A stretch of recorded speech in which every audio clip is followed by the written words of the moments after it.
Hey buds, Old and Gold here. With the current world atmosphere being more depressing and chaotic than when the Canucks lost to the Bruins, having something to look forward to is very important. Hope is a powerful thing, even more so when combined with the promise of future epic gamer moments. So, with that in mind, in this video I will share some future games that I am looking forward to, in my own opinion and taste of course, as last I checked that's the only one I have experience in. Remember to subscribe and all that jazz. Okay, that is too much jazz. The first game is one that many of you will recognize, Dwarf Fortress on Steam. Yes, the cult classic fantasy colony sim RPG roguelike is coming to Steam, and I am for one quite excited. If you are not familiar with Dwarf Fortress, I would recommend you to watch one of the hundreds of reviews of it that explain it much better than I ever could. I will leave my favorites in the description below, but if you really want my own TLDR description, I would say the most comprehensive fantasy simulator we have currently. The big selling point of this new Steam version is that of the new graphics, simple but pleasant and a far cry from the original ASCII graphics that most associate Dwarf Fortress with. The one most apparent barrier to entry for the broader audience has now been alleviated, a great improvement I never thought would happen. And thankfully, whilst the Steam version of Dwarf Fortress with added bells and whistles will be a paid product, you need not fear, as the original version will still be available and still be free. Now that's a move I can respect. Now, why should you care about some indie game coming out on Steam in a very cryptic amount of time? Well, Dwarf Fortress is a bit like the band Rush. They both have a cult following and have been a huge inspiration to others in their field. So if you are interested in procedural generation, the colony builder genre, or just fantasy in general, you might like to explore this trailblazer of a deep feature-rich game on the most accessible gaming platform and support its developers. I mean, Dwarf Fortress was the main inspiration for my all-time favorite game, RimWorld, which could almost be considered a diet Dwarf Fortress in terms of many things. So while the game should be right up my alley, every time I try to get into it, I just couldn't get past that initial barrier. I'm thinking that with this release on Steam and its graphical update, it will give me the opportunity and excuse to once again get suited up and dive into this game, an opportunity which you might be interested in taking advantage of as well. This next game is one that I am particularly excited for, Manor Lords.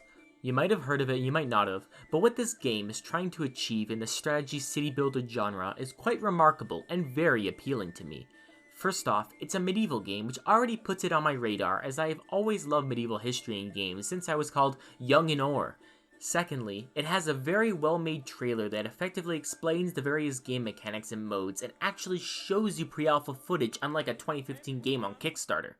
Here's an abstract idea of like a really cool game I thought of during my anthropology class that would be like really fun. I have no prior experience in game development, but I've played some Mario Maker, so anyways, when does the money start rolling in? And that pre-alpha footage shown was honestly very impressive. Never had I thought that I would feel such bliss from watching a building being placed. As for the game presented itself, well, it's like this game was catered specifically to my tastes. A combination of Total War, The Guild 2, Banished, and Ostriv all in one handsome package. It's easy for me to get excited. It's even coming out this year no less.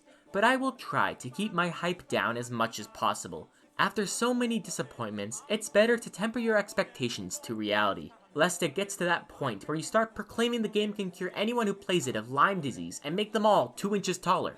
However, if the Manor Lords devs can pull it off, then this will be one hell of a game. Another game that is coming out rather soon on March the 30th is a game I never expected, Evil Genius 2. Yes, that's right, the classic 2004 strategy management game where you build the campiest James Bond secret evil lair is finally getting a sequel after all these years. If you've never played Evil Genius before, the best way I can describe it is that it is like a spy thriller dungeon keeper mixed in with the tongue-in-cheek humor of the Tropico series. You've got minions, you've got traps, you've got base designing, and you've got doomsday weapons. What more do you want? From what has been shown, Evil Genius 2 looks like a substantial sequel to this cult classic, but it will prove its worth when it counts, on March 30th. For these last two games, in honor of this new year that is 2021, I will describe why I'm looking forward to them in exactly 21 words. So here we go.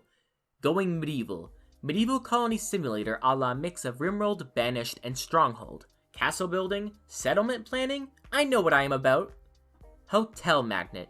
Proper hotel tycoon beyond an idle game. Managing all manner of rooms, bars, pools, and restaurants? What more could I want? With that, those are some games that I am personally looking forward to. I'm Old and Gold, and if you enjoyed that video, consider grabbing a hold of that subscribe button more than I want to get my grubby hands on Manor Lords.